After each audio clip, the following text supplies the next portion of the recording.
From translation, ISV International Standard Version. This 262 day of the year. Today we are reading passages Hosea 1 to 7. Hosea chapter 1, verses 1 to 11.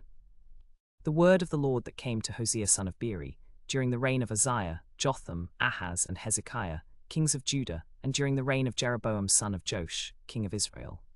The Lord spoke to him again and said, Go, take for yourself a wife of harlotry and have children of harlotry, for the land has committed flagrant harlotry by departing from the Lord.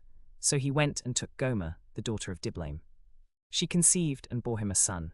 The Lord said to him, Call his name Jezreel, for in a little while I will avenge the blood of Jezreel on the house of Jehu, and I will put an end to the kingdom of the house of Israel. It will happen on that day that I will break the bow of Israel in the valley of Jezreel. Gomer conceived again and gave birth to a daughter. Then the Lord said to him, Call her name Lo-Ruhamah, for I will no longer have compassion on the house of Israel. I will no longer forgive them, but I will have compassion on the house of Judah, and I will save them by the Lord their God. I will not save them by bow, or by sword, or by war, or by horses, or by horsemen. When Gomer had weaned Lo-Ruhamah, she conceived and gave birth to a son. Then the Lord said, Call his name Lo-Ammi, for you are not my people, and I will not be your God. Yet the number of the children of Israel will be like the sand of the sea, which cannot be measured or counted. And in the place where it was said to them, You are not my people, it will be said to them, You are children of the living God. The children of Judah and the children of Israel will be gathered together. They will appoint for themselves one leader, and they will come up out of the land, for great will be the day of Jezreel. Hosea chapter 2, verses 1 to 23. Say to your brothers, Ammi, and to your sisters, Ruhamah, contend with your mother, contend, for she is not my wife, and I am not her husband. Let her put away her harlotries from her face, and her adulteries from between her breasts. Otherwise I will strip her naked and expose her, as she was on the day she was born. I will make her like a desert, and turn her into a land that is dry like the wilderness.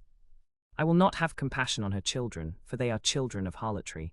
For their mother has played the harlot, she who conceived them has acted shamefully, for she said, I will go after my lovers, who give me my bread and my water, my wool and my flax, my oil and my drink.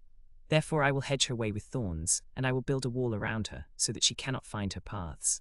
She will run after her lovers, but she will not overtake them. She will seek them, but will not find them. Then she will say, I will go and return to my first husband, for then it was better for me than now. She did not know that I gave her grain, new wine and oil, and I multiplied her silver and gold, which they used for Baal. Therefore I will take back my grain in its time, and my new wine in its season. I will take away my wool and my flax, which I gave her for her wages. Now I will expose her shame before her lovers, and no one will rescue her from my hand. I will put an end to all her celebrations, her festivals, her new moons, her Sabbaths, all her appointed feasts. I will destroy her vines and her fig trees, of which she said, These are my wages which my lovers have given me. I will make them a forest, and the beasts of the field will devour them. I will punish her for the days of the Baals, when she burned incense to them. She decked herself with her earring and her jewels, and she went after her lovers, but she forgot about me, says the Lord. Therefore I will allure her, I will lead her into the wilderness, and I will speak to her heart. From there I will give her her vineyards, and the valley of Achor as a door of hope. Then she will respond there as in the days of her youth, as in the day she came out of the land of Egypt. On that day, says the Lord, you will call me my husband, and no longer my Baal. For I will remove the names of the Baals from her mouth, and they will no longer be remembered by name. In that day I will make a covenant for them with the beasts of the field, with the birds of the sky, and with the creeping things of the ground. I will abolish the bow, the sword, and war from the land. I will make them live in safety. I will betroth you to me forever. Yes, I will betroth you to me in righteousness and in justice, in steadfast love and in mercy. I will betroth you to me in faithfulness, and you will know the Lord. It will happen on that day that I will respond. I will respond to the sky, and it will respond to the earth. The earth will respond to the grain, the new wine and the oil, and they will respond to Jezreel. I will plant her for myself in the land. I will have compassion on Lo-Ammi, who is not my people. I will say to Lo-Ammi, You are my people, and he will say, You are my God.